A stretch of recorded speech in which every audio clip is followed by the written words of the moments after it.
대표직을 내려놓고 보궐선거 승리를 위해 뛰고 있는 이낙연 더불어민주당 상임선대위원장 곁에는 항상 이분이 있습니다. 오늘 1번 지원장에서는 이 전 대표의 비서실장인 오영훈 민주당 의원을 국회에서 만나보도록 하겠습니다. 안녕하세요. 네, 안녕하십니까? 예, 먼저 LH 투기 의혹 관련해서 질문을 드리도록 하겠습니다. 진상 파악하기 위해서 특히 민주당에서 특검을 꺼내 들었는데 국민의힘은 그렇게 반응이 별로 없습니다. 시간 끌기다, 애처롭다 이런 평가까지도 하던데 어떻게 보고 계십니까? 네네. 글쎄요, 국민의힘의 대응에 대해서 좀 이해가 가지 않습니다. 이미 민주당은 소속 국회의원과 지방자치단체장 그리고 시도의원들에 대한 전수조사를 진행 중입니다. 그렇지만 당 자체 조사보다 제3기구에서 객관적인 조사를 하는 것이 바람직하다고 판단했고 여야 의원에 대한 전수조사를 제안했지만 국민의힘은 이를 받아들이고 있지 않고 있습니다. 그리고 또한 특검을 통해서라도 이 문제에 대해서 접근하자고 제안을 했지만 이에 대해서도 국민의힘은 동의하지 않고 있습니다. 저는 국민의힘에서 도둑의 재발절인 격으로 대응하고 있는 거 아닌가 하는 이런 생각을 해보고 있습니다. 예. 야당에서 공세고삐를 그럼에도 불구하고 연일 죄고 있습니다. 지금 급기야 내각 총사퇴까지 주장을 하고 있는데 여기에 대해서 어떤 견해 갖고 계십니까? 글쎄요, 지금 현재 상황을 어떻게 보고 있는지 대한민국의 상황에 대한 진단이 잘못된 건 아닌지 하는 생각이 듭니다. 방역과 백신 접종에 집중하고 있는 상황이고 그리고 지금 국회에서는 재난지원금 추경과 관련된 논의가 한창 진행 중인 상황입니다. 24일 추경 처리를 앞둔 상황에서 그리고 방역과 백신 접종이 한창 진행 중인 상황에서 내각 총사퇴를 주장한다는 것은 무책임한 발언이라고 볼 수밖에 없고요. 그리고 국가 시스템이 무너질 수 있는 이런 상황에 대한 걱정을 먼저 해야 한다 이렇게 생각을 합니다. 네, 화제를 좀 돌려보겠습니다. 반년간 이어져 왔던 민주당 이낙연 대표 체제가 얼마 전에 이제 막을 내렸습니다. 대권 도전을 위해서 당원 당규에 따라 그런 결정을 하게 됐는데 비서실장으로 자리를 옆에서 지켜온 오영훈 의원 입장에서는 어떤 시간이었습니까? 글쎄요. 당대표를 모시면서 당대표에게 주어졌던 그런 역할에 대해서 성공적으로 진행을 했어야 했고 그것을 잘 보필하는 것이 또 당대표 비서실장의 역할이고 당원과 국민의 목소리를 가감없이 전달하는 게 역할이었다고 생각을 합니다. 그런 측면에서 본다면 당대표로서의 직무는 성공적으로 저는 수행을 했다고 평가를 하고 싶고요. 다만 또 제가 희망하는 평가를 하고 싶은 부분은 대선 주자로서의 이낙연에 대한 평가를 하게 된다면 좀 아쉬운 부분이 있었다 이런 평가를 또 하고 싶습니다. 네, 이낙연 전 대표가 지금 이제 보궐선거 상임선대위원장이지 않습니까? 근데 지금도 오영훈 의원이 상임선대위원장의 비서실장이십니다. 그러니까 두 사람의 이 각별한 인연 과연 어떻게 맺게 됐는지 이제 참 궁금한데 저희가 정치적으로 그런 이력만 보고는 딱히 이 접점이라고 할까요? 이런 게 보이지가 않아서 그 인연은 어떻게 된 건지 참 이 자리를 빌어서 여쭤보고 싶었습니다. 이력이나 인연이 특별하게 있었던 것은 아니고요.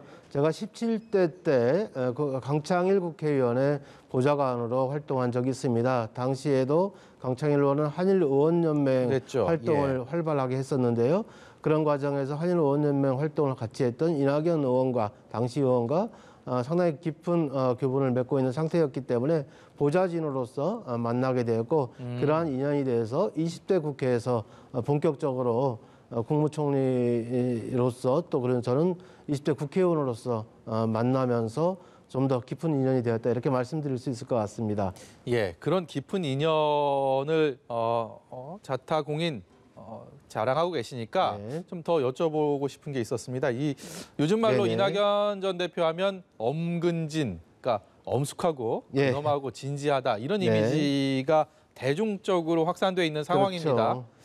이 지근거리 아주 가까이서 본 이낙연 전 대표 과연 엄근진인지 좀 궁금한데요. 소개해줄 일화가 있다면 또 어떤 것들이 있는지도 궁금하고요. 글쎄요, 가까운 분들하고는 이제 아재 개그도 잘 하시는 편이고요.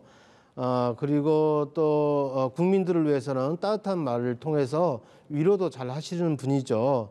예를 들면 국무총리 시절에는 강원도 화재 현장에 가서 이재민들을 만나서 혈압약은 챙기셨어요라고 물어볼 정도로 예. 그리고 또 농사를 하시던 이재민들한테는 벽신은 챙기셨나요라고 구체적으로 물을 만큼 서민들의 애환, 국민들의 애환과 삶의 내용에 대해서 제대로 이해하고 계시기 때문에 예. 그런 접근이 가능하다. 국민에 대해서는 무한한 따뜻함을 가지신 분이다 이렇게 말씀드리고 싶고요. 네. 그렇지만 같이 일하는 분들에게나 또 공직자분들에게는 상당히 많은 책임감 있게 일하는 것을 요구하시고 네. 또 엄중하게 또 하시는 부분이 있다고 생각을 합니다. 네. 그만큼 책임감이 크다고 보시면 될 것 같습니다. 예.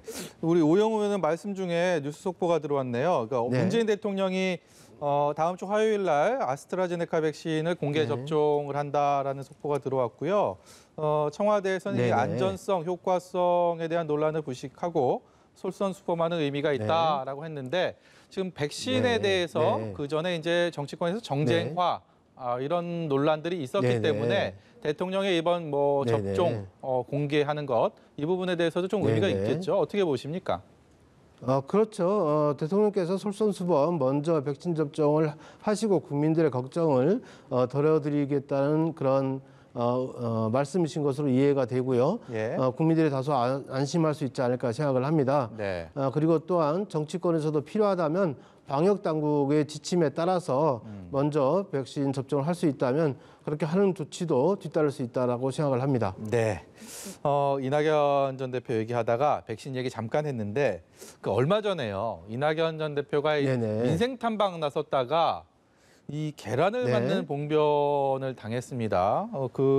참 네, 맞습니다. 그 예. 부분도 놀라웠고 또 한 가지는 이낙연 전 네네. 대표가 처벌하지 말아달라 이런 얘기를 해서 또 화제를 모으기도 했는데 네네. 그 현장에 바로 옆에 계시지 네네. 않았습니까? 어떠셨어요? 그렇죠. 예.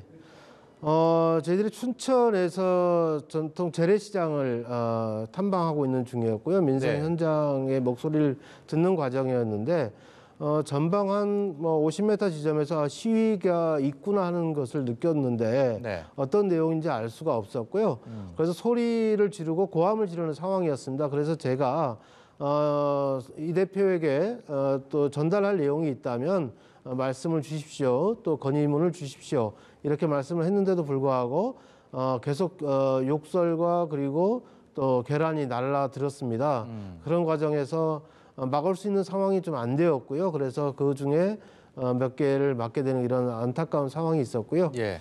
그렇지만 그럼에도 불구하고 이낙연 상임선대위원장께서는 왜 그런 시위가 있는 것인지 알아보라고 말씀하셨고 그리고 행사를 중단하지 않고 예정돼 있던 시장 탐방 일정을 모두 소화하고 그리고 나서 서울로 귀경하게 되었었습니다.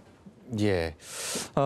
이 대선 주자로서 이낙연 상임선대위원장 업앤다운을 오영훈 의원의 옆에서 지켜봐 오셨습니다. 이제 6개월 전에 네네. 각종 여론조사에서 정말 엄청난 네. 지지율을 갖고 있다가 지금 이제 약간 네네. 조금 지지율이 많이 빠진 상황, 흔히들 이강인 네. 준으로 또 구분도 하는 모습도 있습니다.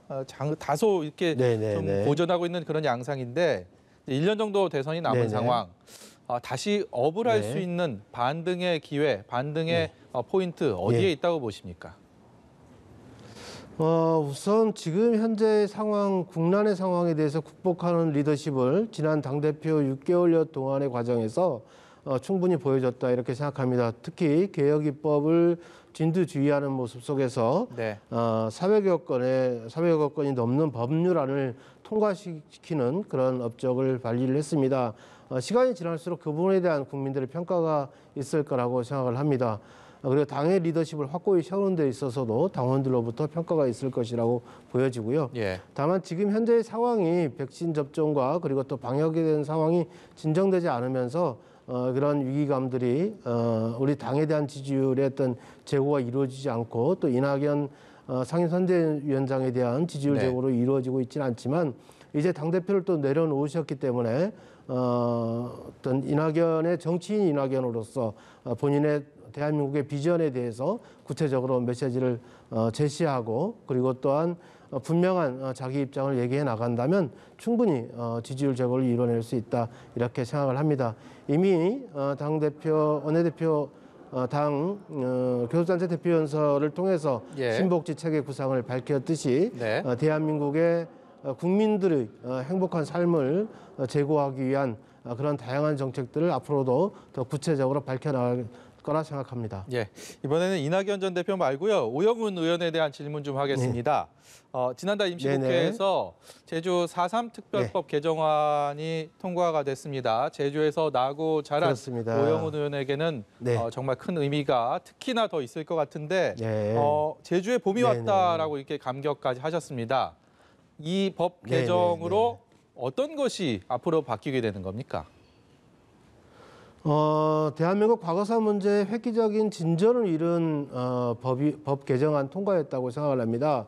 지금까지 국가폭력에 의해서 희생되었던 많은 희생자분들에 대해서 국가가 책임을 져보지 못했습니다. 희생자로 인정은 했지만 배보상 조치가 없었기 때문에 국가의 책임을 다하지 못했다는 평가를 받았는데요. 이제 이 국가가 그 책임을 다할 수 있는 전기를 마련했다 이런 말씀을 드립니다. 그래서 배보상의 법적 근거를 마련했고요. 그리고 당시 행방불명된 분들이 있었습니다. 제주도에서 어디로 가는지 모른 채 영문도 모른 채 끌려갔던 육지 형무소로 끌려갔던 분들이 수영인으로서 명예회복을 이루지 못했었는데요. 이제 그 명예회복을 이룰 수 있는 법적 근거가 마련되었고 그리고 또 4.3의 추가 진상조사를 할 수 있는 법적 근거가 마련되면서 지금 4.3 평화공원에 누워있는 백비가 있는데요. 이 백비에 이름을 새기고 백비를 세울 수 있는 그런 토대가 마련됐다 이렇게 말씀드릴 수 있습니다. 네, 모쪼록 국민들에게 이게 울림이 있는 그런 법안들 국회에서 입법하는 데 있어서 앞으로도 더 힘써 주시기를 이 자리를 빌어서 다시 한번 부탁드리겠습니다. 네, 감사합니다. 더 열심히 노력하겠습니다. 여기까지 들어가겠습니다. 지금까지 민주당의 오영훈 의원이었습니다. 고맙습니다. 감사합니다.